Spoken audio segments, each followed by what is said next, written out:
The aftermath of a recent explosion in a busy Baghdad market.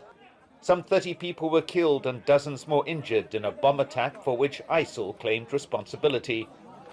Graphic evidence of the ever-present security threat in Iraq as preparations continue for the withdrawal of all US combat forces. But Pentagon officials maintain that US assistance to Iraq will continue, as will a military presence that is transitioning from a combat role to an advisory one. The strategic importance of the relationship between the two countries made clear at a meeting between the US Secretary of State and the Iraqi Foreign Minister. We're, of course, the closest of partners in the fight against ISIS, and we can take tremendous pride in the work we've done together to defeat ISIS and to make sure that it stays defeated. But I think what today is demonstrating is that the partnership between the United States and Iraq is much broader and deeper than even the common fight against ISIS.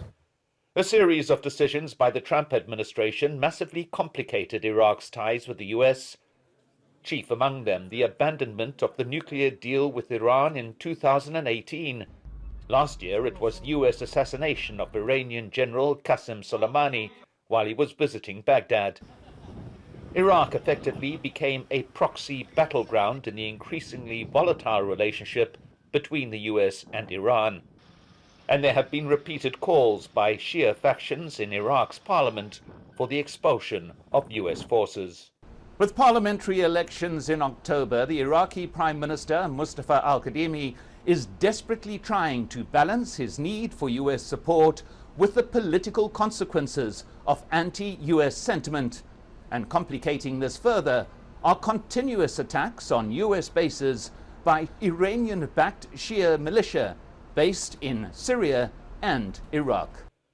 And they in turn have pressured the US president to order military strikes against militia bases, at the same time as attempting to resuscitate the nuclear deal, this while maintaining a strong relationship with Israel that is deeply opposed to it. What I can say to you, Iran will never get a nuclear weapon on my watch, as they say.